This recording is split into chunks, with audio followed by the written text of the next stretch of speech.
Bonjour Saint-Esprit.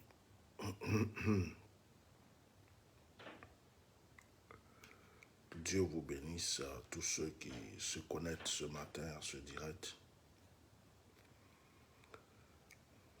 Nous allons avoir un petit moment de dévotion. Nous allons avoir un petit moment de dévotion matinale.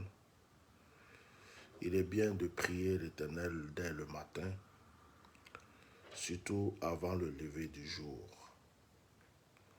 Quelque chose de très important dans la vie du croyant.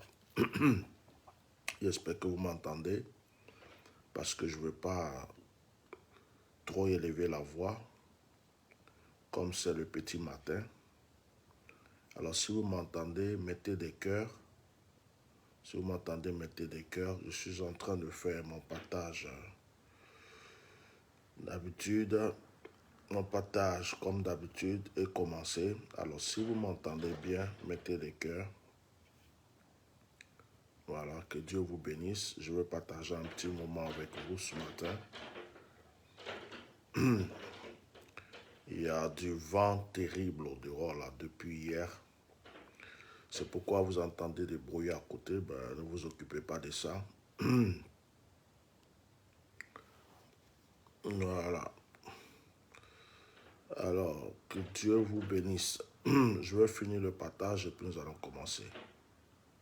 Partagez vous aussi. Partagez, invitez, partagez.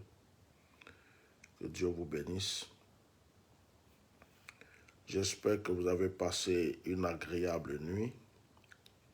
J'espère que vous avez passé une merveilleuse nuit dans la présence du Seigneur.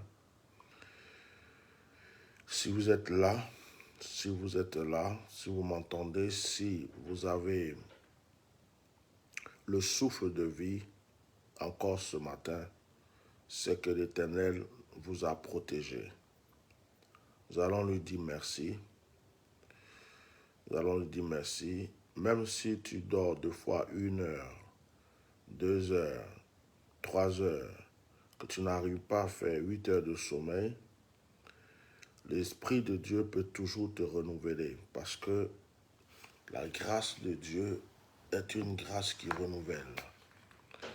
Que le Seigneur vous bénisse. J'espère que vous êtes vraiment connectés, que vous êtes en train de partager ce direct. J'espère que vous êtes en train de partager ce direct. Que la grâce de Dieu soit sur votre vie. Voilà. Disposez-vous, disposez-vous. Peut-être que vous êtes en train de vous préparer pour aller au travail. Peut-être que vous êtes en train de prendre votre petit déjeuner. Peut-être que vous étiez déjà en prière avant que je ne commence ce direct. Disposez-vous. Nous allons passer un tout petit moment ensemble. Nous allons inviter la grâce de Dieu dans notre vie. Voilà. Et ça va te faire du bien pendant cette journée. Alors ce téléphone, je pense qu'il est en train de me demander de le jeter. Son temps est arrivé. Voilà.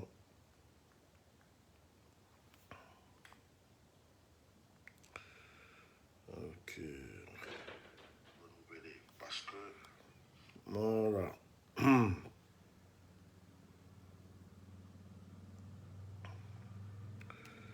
Ok. My God.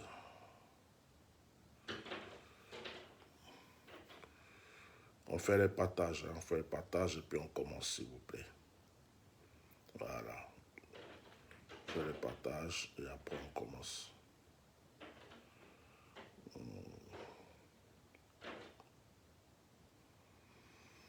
Alors ce matin, tu vas être visité par la présence du Saint-Esprit. Nous ne sommes pas étonnés qu'il n'y a pas beaucoup de personnes. Il est quelle heure? Il est 6h37. Il est 6h37 ici. Donc beaucoup de personnes sont en train de dormir encore. Alors ce n'est pas tout le monde qui se réveille très tôt le matin. C'est compréhensible. Alors les autres personnes vont tomber sur le direct dans la journée. Nous bénissons la présence du Seigneur. Nous bénissons la présence du Tout-Puissant. J'espère qu'une personne a passé une très très très bonne nuit et que cette personne c'est toi. Je voudrais, avant de commencer toute chose, faire une prière pour toi. Vous savez, dans la nuit, il y a des choses qui se passent. On peut avoir des odeurs négatives spirituelles parce que c'est dans la nuit que les mauvais esprits, les puissances des ténèbres, les sorciers, les mystiques jouent leur rôle. La nuit, c'est comme leur journée. Et souvent dans la nuit, tu es visité sans savoir que tu as été visité. C'est pourquoi ce matin, j'utilise la présence du Saint-Esprit et le sang de Jésus pour te purifier. Que la main de Dieu te touche de là où tu es. Que le Seigneur te visite, qu'il te purifie de toutes choses négatives.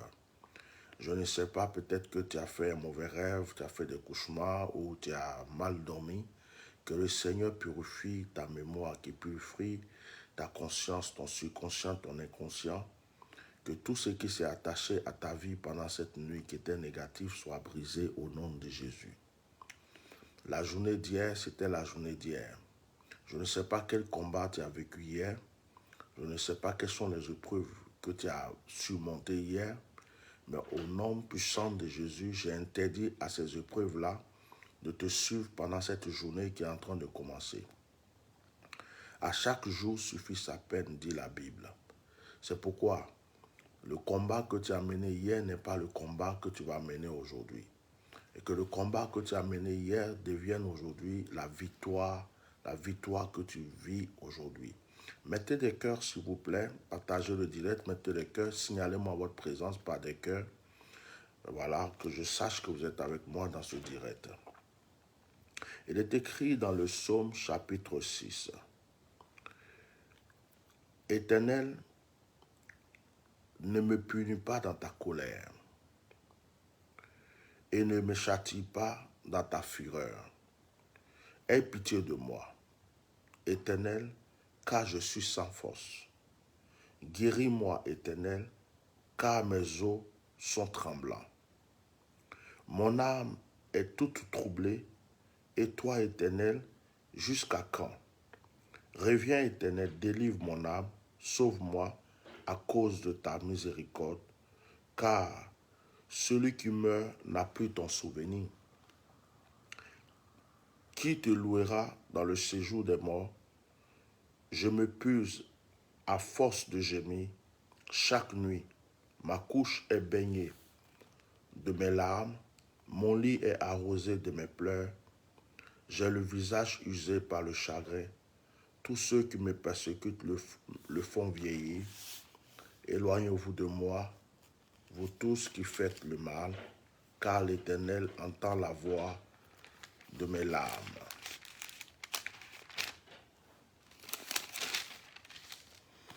Entend la voix de mes larmes, Éternel exauce mes supplications, l'Éternel accueille ma prière, tous mes ennemis sont confondus, saisis d'épouvante, ils reculent soudain, couverts de honte. À travers ce psaume, nous allons commencer notre dévotion de ce matin.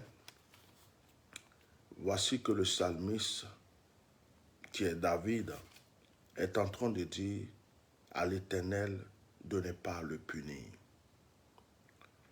Nous savons que Dieu a dit de David que David était l'homme selon son cœur. Pourtant, David est en train de dire ici à Dieu de ne pas le punir. En fait, David reconnaît devant Dieu qu'il est pécheur. Avant de s'approcher de Dieu, avant de s'approcher de l'Éternel, nous devons toujours chercher à nous repentir. Nous devons toujours chercher à nous purifier. Nous devons demander au Seigneur de laver nos péchés. Personne ne peut dire « je ne suis pas pécheur ». Personne ne peut dire « je n'ai pas commis de péché ». La colère est un péché. La colère est un péché. Les injures sont des péchés. Nous péchons deux fois dans les yeux, dans la bouche, même par les oreilles. Ce que nous ne devons pas entendre, nous avons entendu. Ce que nous ne devons pas voir, nous avons vu. Ce que nous ne devons pas dire, nous avons dit. Que c'est pourquoi ce matin, nous demandons au Seigneur d'abord de nous purifier, de nous laver de toute iniquité. Parce que souvent, Dieu veut nous bénir, Dieu veut nous donner, mais ce sont nos péchés qui retardent nos bénédictions. Deux fois, nous avons quelque chose dans notre vie qui empêche la main de Dieu d'agir puissamment pour nous. C'est pourquoi ce matin, nous demandons au Seigneur d'avoir pitié de nous. Un homme ne peut pas être parfait par sa propre force. Il n'y a que l'Éternel qui peut te donner la force de surmonter le mal. Que donc la grâce de Dieu soit sur la vie de chacun ce matin. Dans le verset 5, il dit « Reviens, Éternel ». Il appelle le Seigneur, il dit « Reviens, Éternel ». Pourquoi reviens? On ne peut pas dire « Reviens » à une personne qui est toujours là. C'est parce que l'Éternel était là, mais l'Éternel s'est retiré à cause du péché. Bien-aimé, vous savez, Dieu nous connaît plus que nous nous connaissons. Dieu nous connaît. Souvent, certains péchés dans notre vie, nous croyons que ce sont des qualités. Quand nous sommes orgueilleux, quand nous sommes arrogants, quand nous sommes trop fiers, souvent nous croyons que c'est une qualité, alors que la plupart du temps, c'est un péché. C'est quelque chose que Dieu n'aime pas, parce que Dieu veut que nous ayons le courage de nous abaisser, deux fois même devant nos frères et sœurs. Alors ce matin, le psalmiste dit à l'Éternel, reviens. Ça veut dire que Dieu s'était retiré. Toi et moi, nous allons dire au Seigneur ce matin, Seigneur, reviens. Je ne sais pas qu'est-ce qui t'a envoyé loin de moi, mais reviens. Je ne sais pas pourquoi tu t'es éloigné de mes prières, de ma vie, mais reviens. Là où tu te trouves ce matin, tu vas dire au Seigneur de revenir dans ta vie. Parce qu'il y a une chose que tu dois savoir. Ce n'est pas toi qui as choisi Dieu. C'est Dieu qui t'a choisi. Ce n'est pas toi qui as décidé, par exemple, de naître. C'est le Seigneur qui a voulu que tu sois sur cette terre. Donc, quand tu lui dis reviens, il va revenir. Parce que c'est lui qui t'a choisi. Ce n'est pas toi qui l'as choisi. Écoutez, c'est comme un homme qui aime une femme ou une femme qui aime un homme. Tu tiens à la personne, tu aimes la personne. Mais la personne a commis ou fait quelque chose qui ne te plaît pas et tu te retires. Tu peux revenir vers la personne si la personne s'humilie. Tu peux revenir vers la personne si la personne reconnaît son tort. Tu peux revenir vers la personne si la personne se décide de ne plus faire le mal qu'elle faisait. C'est pourquoi nous sommes en train de dire ce matin au Seigneur, reviens. Reviens Seigneur. De chez toi, dis la même chose. Dis Seigneur, reviens. Je reconnais que je suis pécheur. Je reconnais que ma vie ne t'a pas toujours glorifié. Je reconnais que j'ai fait des choses que tu ne voulais pas que je fasse. Je reconnais que j'ai subi beaucoup de conséquences de mes péchés. Mais ce matin, je te demande de revenir. Reviens dans ma vie. Dis au Seigneur qu'il y a une place là, dans ton cœur, dans ta vie, une place qui lui est disposée. Personne d'autre ne peut prendre cette place à part l'Éternel. Dis-lui de revenir dans ta vie. Car si l'Éternel est dans ta vie, il fait tomber tes ennemis. David dit ici dans le verset 7, il dit « Je m'épuise à force de gémir chaque nuit, ma couche est baignée de mes larmes, mon lit est arrosé de mes pleurs. J'ai le visage usé par le chagrin, tous ceux qui me persécutent le font vieillir. » Vous voyez, il y a des épreuves qui peuvent arriver dans notre vie qui nous empêchent de dormir. Il y a des épreuves qui vont arriver dans notre vie pendant que les autres dorment paisiblement. Nous sommes peut-être en train de cogiter, de pleurer dans notre lit. Combien de personnes pleurent dans leur lit? Combien de personnes font le courageux? Ils sourient aux gens. Les gens les voient en public, ils sont heureux. Mais lorsqu'ils sont tout seuls, ils sont en train de pleurer dans leur chambre, sur leur lit, dans un coin de leur appartement, en train de demander à Dieu de venir à leur secours. C'est pourquoi ce matin, je me rappelle en disant ceci des veuves. Je sais que les veuves doivent pleurer beaucoup. Parce que quand tu as aimé quelqu'un et qu'un jour tu vois le vide et que tu te rends compte qu'il n'est plus là, surtout vous avez eu des enfants, tu vois les enfants et ton mari n'est plus là, ta femme n'est plus là, tu vois le vide, je sais que ça fait pleurer. les veuves, que Dieu vous console ce matin. Il y a des gens qui ont perdu leurs enfants, qui voient le vide. Une femme qui a porté son enfant pendant 9 mois, qui l'a vu naître, qui avait des projets pour son enfant, un jour se retrouve tout seul. L'enfant est décédé. Ça fait un vide. Il y a beaucoup d'épreuves qui font pleurer. Quand tu perds ta mère, quand tu perds ton père, tu perds quelqu'un de cher, ou qu'on te renvoie de ton travail, ou tu aimais une femme et elle t'a déçu. Tu aimais un homme et t'a déçu. Il y a tellement de choses qui peuvent faire pleurer une personne. Ou tu avais les moyens, tu es tombé, on t'a renvoyé d'un travail, ton projet est tombé à l'eau, tu ne sais pas comment faire. Combien de choses peuvent arriver à une personne pour qu'elle pleure? Vous savez, il y a beaucoup de gens qui pleurent, mais qui ne le montrent pas. Il y a des gens qui pleurent dans leur lit. Il y a des gens qui pleurent dans les chambres. Il y a des gens qui pleurent dans le secret. Parce qu'elles ont été trahies, parce qu'elles ont été repoussées, parce qu'elles ont été délaissées, parce qu'elles se demandent qu'est-ce qu'elles font dans ce monde. Malgré tout ce qu'elles font, elles sont en train de tourner en rond. Elles aiment peut-être les autres ne les aiment pas. Elles tendent la main, on ne les tend jamais la main. Elles savent qu'elles peuvent avancer, mais jamais. Il y a beaucoup de gens qui souffrent dans ce monde, mais qui ne le font pas voir. David était roi. Qu'est-ce qu'un roi? Un roi peut pleurer. Pourquoi un roi peut dire qu'il pleure toute la nuit? Imaginez David le roi. Ce grand roi dit que la nuit, dans son palais, pendant que tout le monde envie son palais, pendant que tout le monde envie le roi, on dit, ô roi, grand roi.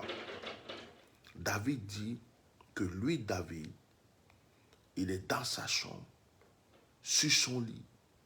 Son oreiller est rempli de larmes. Il ne fait que pleurer. Il pleure. Le roi David est en train de dire qu'il pleure. Il pleure de chagrin. Il pleure de douleur. Oui.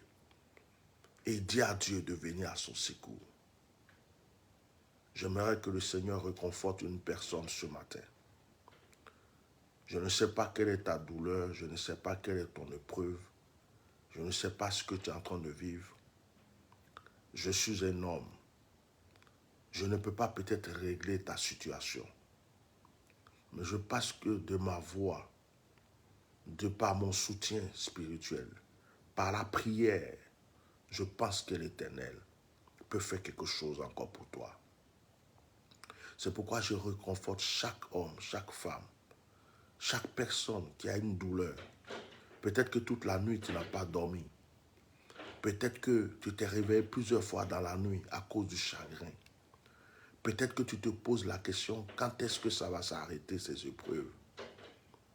Je voudrais ce matin que le Seigneur te réconforte, qu'il te donne une vie renouvelée de grâce, qu'il étende sa puissante main sur toi, qu'il te fortifie.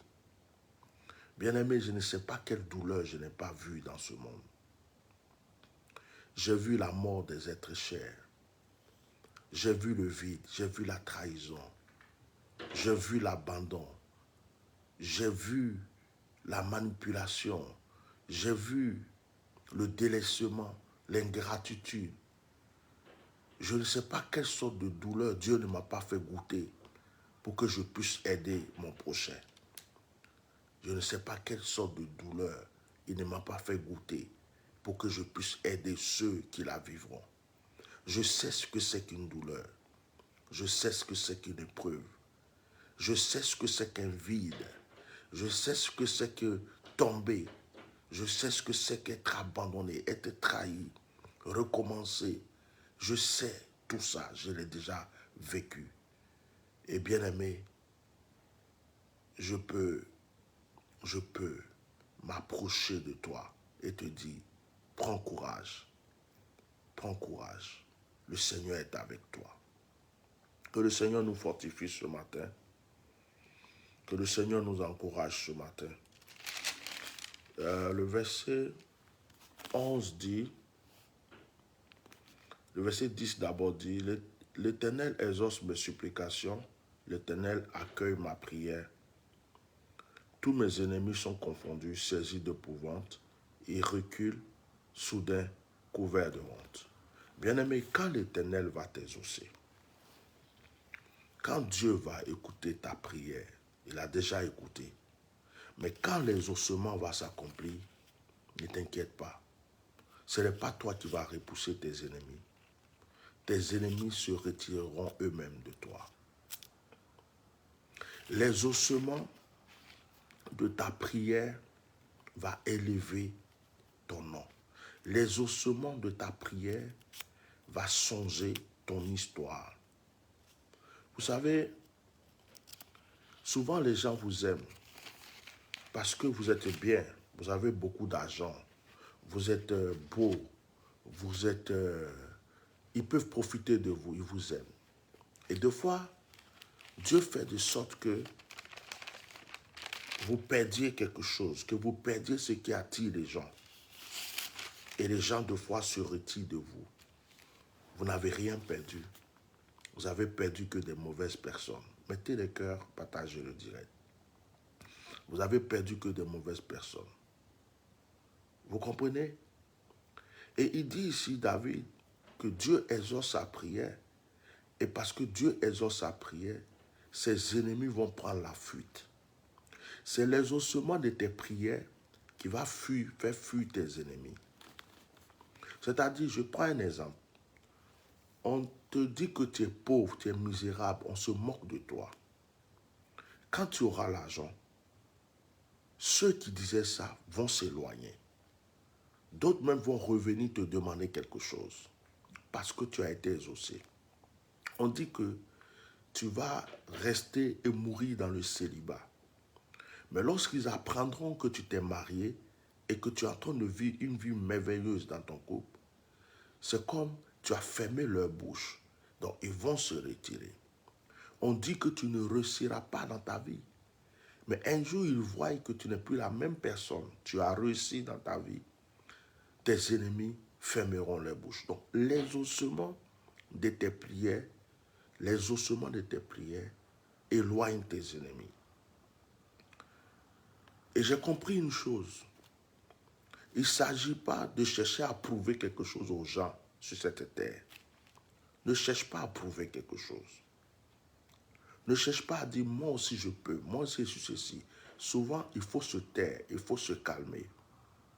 Et il faut demander l'exaucement de sa prière.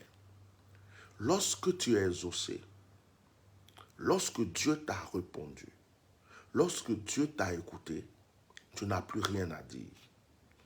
Ce sont les autres qui parlent pour toi. C'est eux qui diront, Dieu l'a transformé. C'est eux qui diront, Dieu l'a béni. C'est eux qui diront, Dieu l'a enrichi. C'est eux qui diront, Dieu l'a élevé. C'est eux qui diront, elle s'est mariée. C'est eux qui diront, il s'est marié. C'est eux qui diront, il n'est plus maudit. C'est eux qui diront, elle n'est plus maudite. C'est eux qui diront, sa vie a changé. Ça ne sera plus toi. Lorsque Dieu t'élève, tu ne rends plus témoignage. Ce sont les autres qui rendent témoignage. Et ceux qui rendent témoignage ne sont pas forcément des amis. Il y a des ennemis aussi qui rendent témoignage parce qu'ils parlent de toi. Ils disent, est-ce que vous vous rappelez de celui dont on se moquait? Sa vie a changé. Est-ce que vous vous rappelez de la fille là qui passait sur tout le temps et on disait ceci d'elle? Waouh, si vous la voyez, vous n'allez plus la reconnaître. Son histoire a changé. Est-ce que vous vous rappelez du jeune qui traînait ici dans le quartier? Waouh, waouh, waouh, waouh. Je l'ai vu dans une voiture aujourd'hui. Je me suis renseigné. Il paraît que cette vie-là lui appartient. Il paraît qu'il est dans tel quartier. Il défile entre les États-Unis, le Canada, la France. S'il est devenu un grand homme d'affaires. Et d'autres diront, ah bon? Celui-là qui mendiait ici le pain. Celui-là qu'on voyait passer sur tout le temps, on se moquait de lui. Tu ne seras plus là pour rendre témoignage. Ce sont tes ennemis qui rendront témoignage pour toi. Tu ne seras plus là pour te défendre. Tes ennemis se mangeront entre eux et certains te défendront. Ils diront, voilà, vous l'avez attaqué pour rien. Regardez, Dieu est avec lui. Je prie ce matin que la grâce de Dieu soit avec toi. Je vais profiter de ce direct pour prier pour la santé. La chose la plus grande dans la vie de l'homme, c'est la santé. Tant que tu as la santé, tant que tu as le souffle de vie, tant que tu as la santé, il y a encore de l'espoir. La santé est la chose la plus grande. Parce que tant que tu as la santé, sache que quelque chose peut arriver demain. Ce qui est dommage, c'est que tu aies un problème de santé. Ce qui est dommage, c'est que tu sois couché à l'hôpital. Ce qui est dommage, c'est que tu aies une maladie qui t'empêche de pouvoir évoluer. C'est pourquoi ce matin, par la puissance du nom de Jésus, je chasse toute puissance, toute maladie, quel que soit son nom, qu'elle soit cardiaque, qu'elle soit une maladie qui agit dans le sang, une maladie qui agit dans le corps, dans la chair, quelle que soit cette maladie, qu'elle soit provoquée, lancée ou naturelle, je brise son pouvoir aujourd'hui au nom de Jésus. Je condamne toute force de maladie de là où tu es, quelle que soit la maladie qui essaie d'agir contre toi. Une maladie qui agit dans le ventre, dans la tête, une maladie qui agit dans tout ton corps. Je prends autorité par la puissance du nom de Jésus et je paralyse cette maladie maintenant.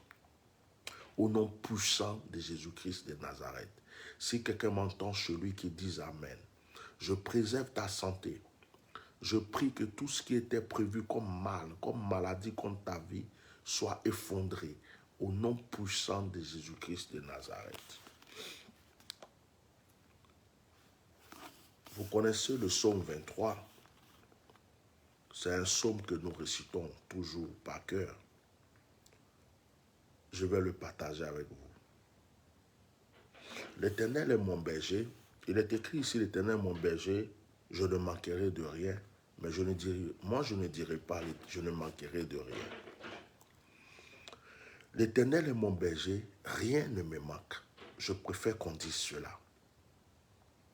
Je ne manquerai de rien est en train de dire que tu as l'espoir que tu ne vas rien manquer. C'est pourquoi je transforme cette phrase en disant « L'Éternel est mon berger, rien ne me manque. » Oh, je vais prophétiser sur ma vie ce matin. Je vais prophétiser sur la vie de quelqu'un ce matin. Rien ne te manque.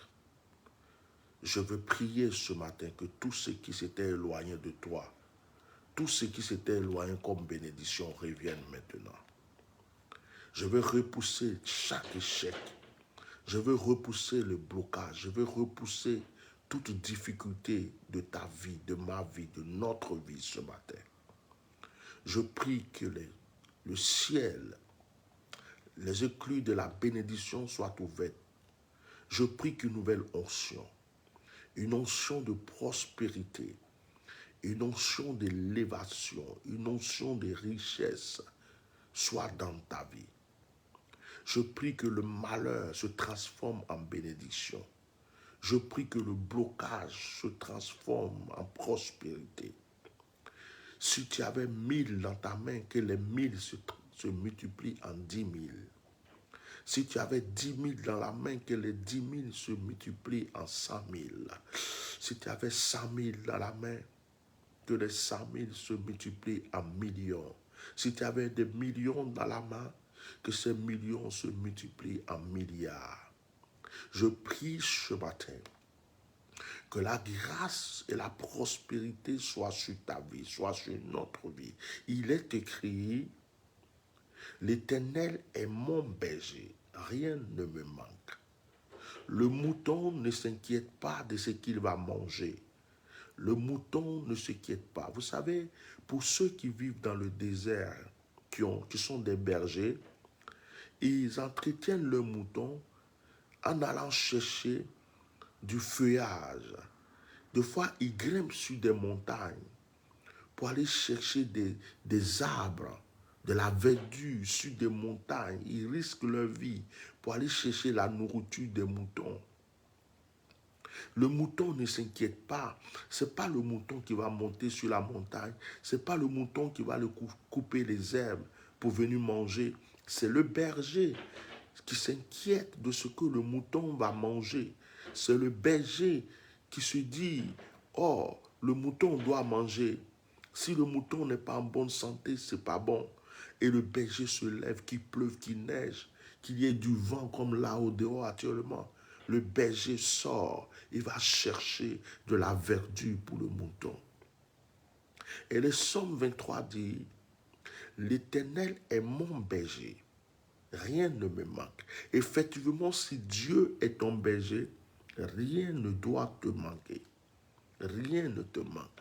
Alors je vais dire à une personne ce matin, si tu ne vois pas certaines choses, ce n'est pas parce que tu ne les as pas. Parce que si l'Éternel est ton berger, en réalité, rien ne te manque. Il y a des choses que tu ne vois pas, mais elles sont déjà là pour toi. Elles sont déjà avec toi. Nous allons prier ce matin pour que le Seigneur ouvre tes yeux spirituels. Nous allons prier ce matin pour que le Seigneur rapproche encore de toi toutes les grâces qui étaient éparpillées. Tu as perdu de bonnes personnes, tu as perdu de bons amis, tu as perdu de l'argent, tu as perdu la renommée, tu as perdu des positions, tu as perdu beaucoup de choses. Que l'Éternel les renouvelle ce matin. Parce qu'il est écrit, l'Éternel est mon berger, rien ne me manque, rien ne doit te manquer. La paix ne doit pas te manquer. Le bonheur ne doit pas te manquer. La richesse ne doit pas te manquer. Les bénédictions ne doivent pas te manquer. La santé ne doit pas te manquer. La chance doit être ton partage, car l'Éternel est ton berger. Il est écrit, il me fait reposer dans de verts pâturages. Ce n'est pas le mouton qui va dans le vert pâturage, c'est l'Éternel qui l'amène dans le vert pâturage. Que Dieu t'amène dans le vert pâturage. Que l'Éternel t'amène ce matin dans l'abondance. Si tu faisais des affaires, du commerce, un business, et que tu ne vois pas les choses marcher, que le Seigneur les fasse maintenant marcher. Qu'une nouvelle porte soit ouverte pour toi. Que ce soit la porte de la prospérité, que ce soit la porte de la richesse, que ce soit la porte de l'élévation. Que l'Éternel te mette dans de verts pâturages, qui te retire des terres desséchées et qui te donne maintenant. Bien-aimé, tu as assez souffert. Bien-aimé, tu as assez attendu. Que Dieu maintenant t'amène dans le vert pâturage. Dis Amen. Et me dirige près des eaux paisibles. Et là, c'est intéressant. Le berger te dirige vers des eaux paisibles. Parce qu'il y a deux sortes d'eau. Il y a les eaux paisibles et puis il y a les eaux perturbées. Il y a les eaux paisibles et il y a les eaux perturbées. Sois béni, Christian. Il y a les eaux paisibles et il y a les eaux perturbées. Dans l'eau paisible, quand on parle de paisibilité, ça veut dire que tu as la paix. Ça veut dire que tu ne crains pas un serpent qui va venir te mordre. Tu ne crains pas un crocodile. Tu ne crains pas un scorpion. L'eau est paisible. Tu peux te baigner là-dedans. Tu as même envie de boire. C'est paisible. Tu le bois. Tu peux même te rincer avec. Tu es tranquille. Tu peux te reposer au bord de cette eau, dans cette eau. Elle est paisible. Donc le berger dirige la brebis dans l'eau paisible. Il ne va pas t'envoyer dans une eau perturbée. Dans l'eau perturbée, il y a les disputes, il y a les querelles, il y a les calomnies, il y a les palabres, il y a des pensées mauvaises, il y a des accusations, il y a des rejets. Oh my God! Dans l'eau perturbée, il y a la souffrance. Koramashikaria. Mais l'Éternel te dirige vers les eaux paisibles. Sois béni, Aya Hélène. L'Éternel te dirige vers les eaux paisibles. Que ce matin, le Seigneur t'amène dans la paisibilité. Si ton cœur était troublé, si tu étais dans des troubles, si tu réfléchis, tu ne sais plus comment réfléchir, si tu cherches des solutions, tu ne sais plus comment les trouver, si tu as des problèmes de dette, on t'a trompé par-ci, par-là, si tu penses qu'il y a des choses qui te perturbent, je prie que l'Éternel te prenne la main et t'amène dans la paisibilité. Que ton cœur soit paisible. Que ton cœur soit paisible en ce vendredi. Que ton cœur soit paisible.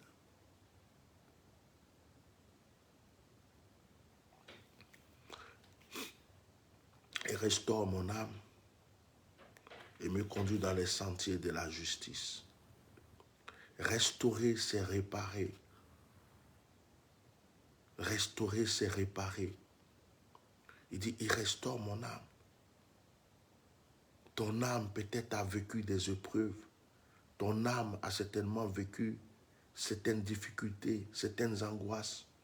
Dieu vient le restaurer. Que ce matin, le Seigneur te renouvelle, bien-aimé. Que le Seigneur te restaure ce matin.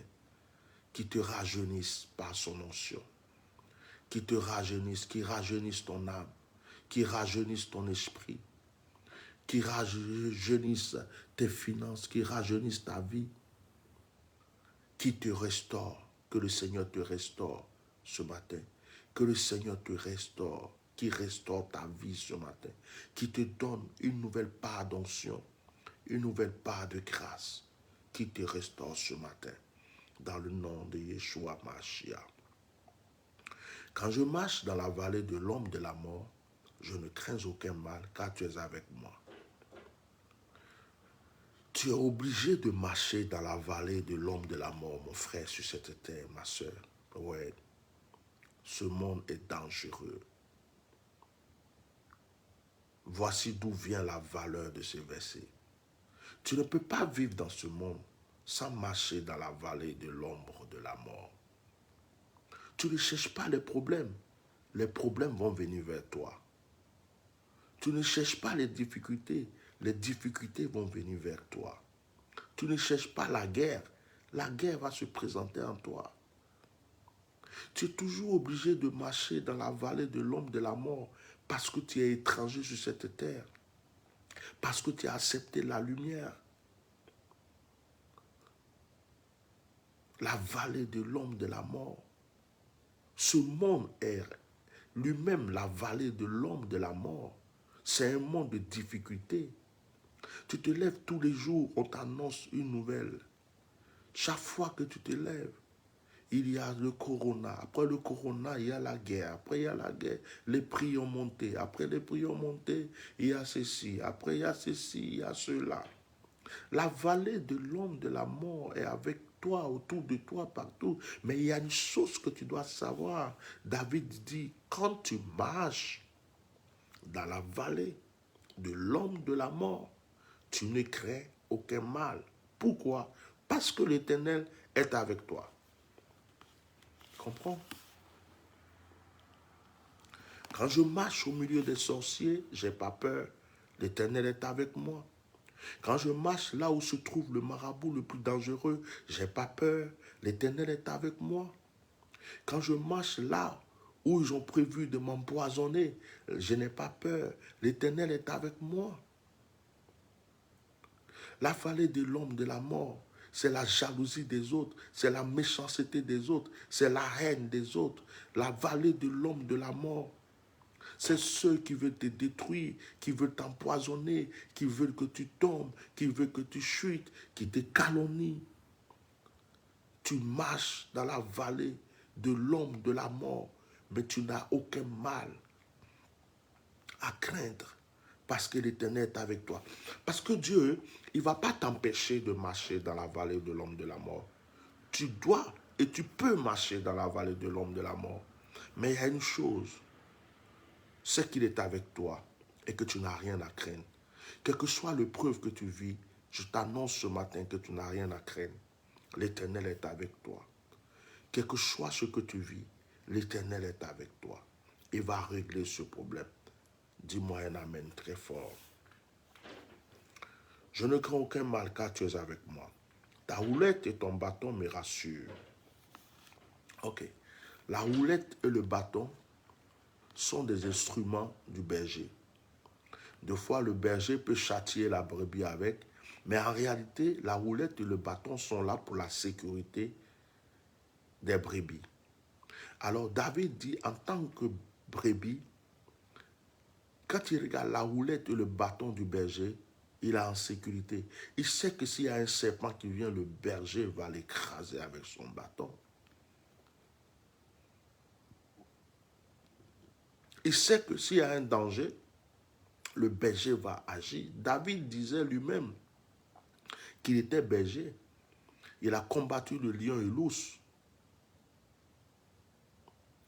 J'aime cette histoire, j'aime ce psaume parce que, vous savez, souvent nous croyons que nous avons la force alors que nous ne sommes que des brebis. Souvent nous croyons que nous sommes puissants alors que nous ne sommes que des brebis. C'est le berger qui combat pour nous. C'est le berger qui nous protège. Si Dieu pouvait ouvrir nos yeux pour voir la forme d'un démon, nous aurons trop peur. Si Dieu pouvait ouvrir nos yeux pour voir les combats qui sont autour de nous, les canaries dans lesquelles les gens cherchent à mettre nos noms, les cérémonies qui sont faites contre nous, si Dieu pouvait ouvrir nos yeux pour voir tous nos ennemis, nous serons tellement effrayés que nous allons mourir de frayeur. Mais c'est le berger qui s'en occupe. Le mouton est là, il y a un serpent qui arrive. Le mouton ne s'inquiète pas. C'est le berger qui prend son bâton pour écraser la tête du serpent.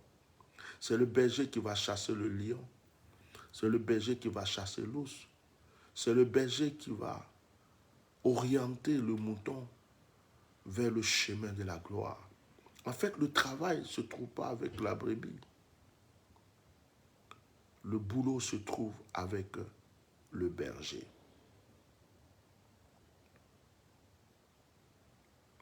Que le Seigneur ce matin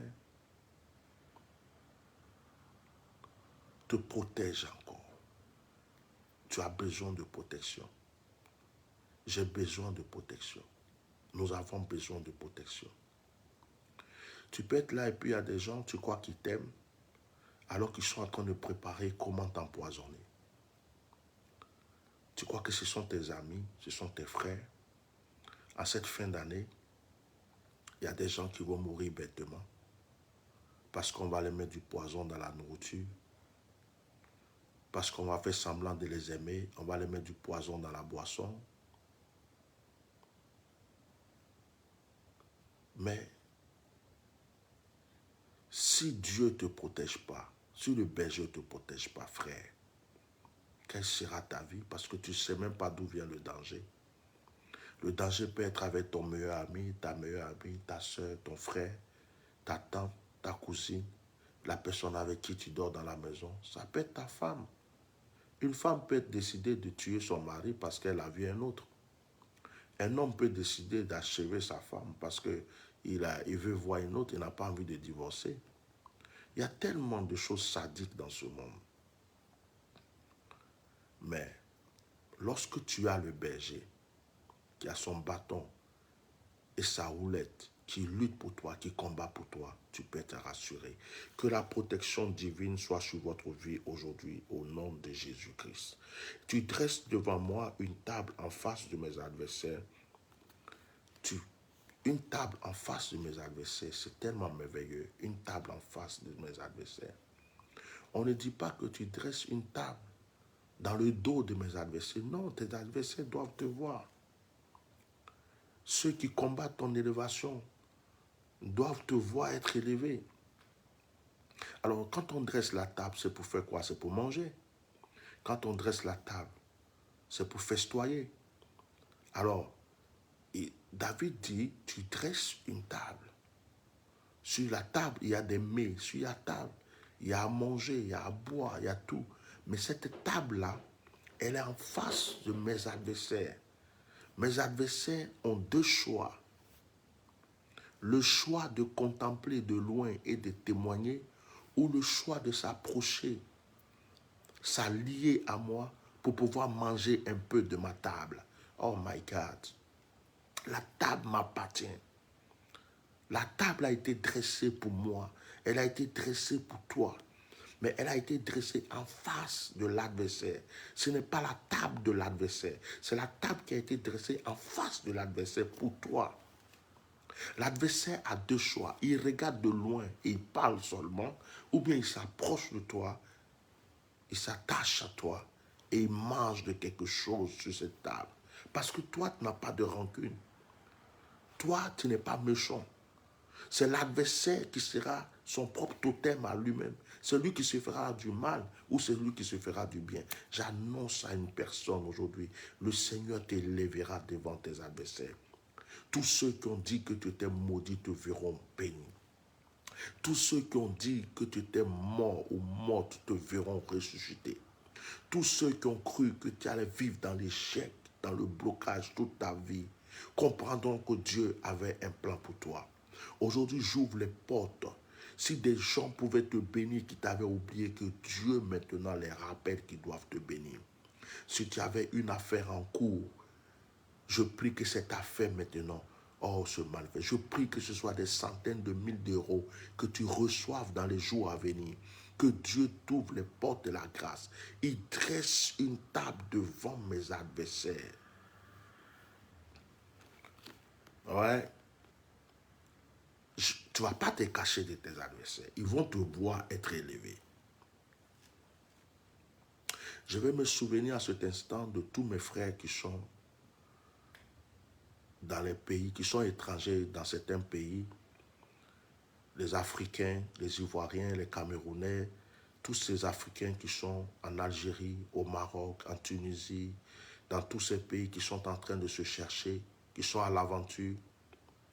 Certains même sont en train de chercher à prendre l'eau pour venir en Europe.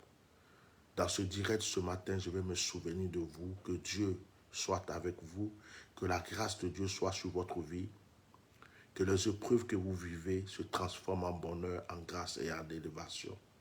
Je vais me souvenir d'une personne qui était en arrière pendant que tout le monde évolue dans sa famille, autour de lui, dans sa promotion.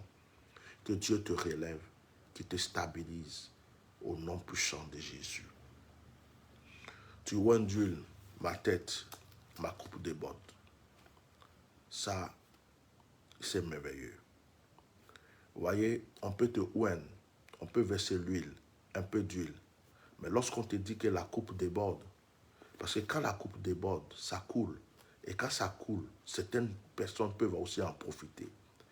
Alors, avec ce verset, je ne vais pas trop parler parce que ça parle d'onction. Je vais simplement te dire, tu es béni. Tu es béni et ta bénédiction contaminera tous ceux qui s'approcheront de toi. Dieu dit à Abraham, je te bénis. Celui qui te bénira sera béni et celui qui te maudira sera maudit. Ce matin, cette parole s'applique à toi. Tu es béni. Tous ceux qui te béniront, tous ceux qui prieront pour toi, tous ceux qui te tendront la main seront aussi bénis. Mais ceux qui se lèveront contre toi rencontreront Dieu sur leur chemin. Tu es béni. Accepte cette bénédiction, prends-la, garde-la sur toi, que le parfum de cette bénédiction t'accompagne. Lorsque tu vas marcher cette journée, lorsque tu vas faire tout ce que tu vas faire à partir de cet instant, il faut te dire, je suis béni. Marche comme une personne fière. Ne marche plus la tête basse. Marche la tête haute. Change de démarche. Tu es béni. Tu n'as plus besoin d'avoir honte. Je dis, tu es béni. Même s'il n'y a rien dans ta poche, tu es béni. Même si tu cherches du travail que tu n'as pas encore eu, tu es béni. Même si en ce moment même tu es en train de te demander comment résoudre tel ou tel problème, j'ai déclaré, je dis que tu es béni. Relève ta tête. Laisse la joie revenir. Laisse la paix revenir. Laisse la grâce t'envahir.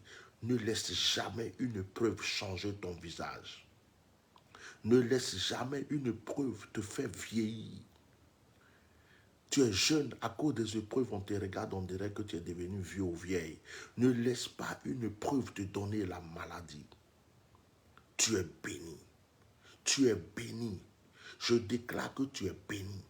Je déclare ce matin que tu es béni. Prends cette bénédiction. Je dis que tu es béni. Tu es béni. Quel que soit le lieu où tu te trouves, je déclare que tu es béni. Même si tu es en prison, je suis en train de te dire que tu es béni.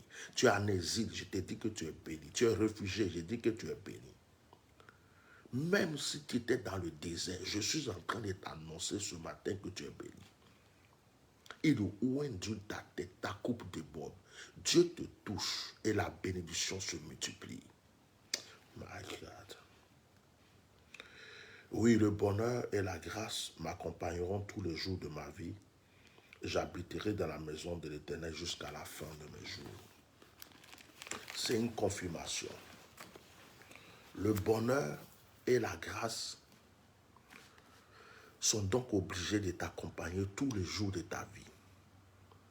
Vous savez, en lisant la Bible, j'ai compris que c'est la bénédiction qui enrichit. Dieu n'a pas donné d'argent à Abraham. Dieu a simplement béni Abraham. Abraham n'a pas donné d'argent à ses enfants. Abraham a simplement béni. C'est la bénédiction. La bénédiction ouvre les portes. La bénédiction attire ce que tu recherches. C'est pourquoi ce matin, je veux bénir une personne.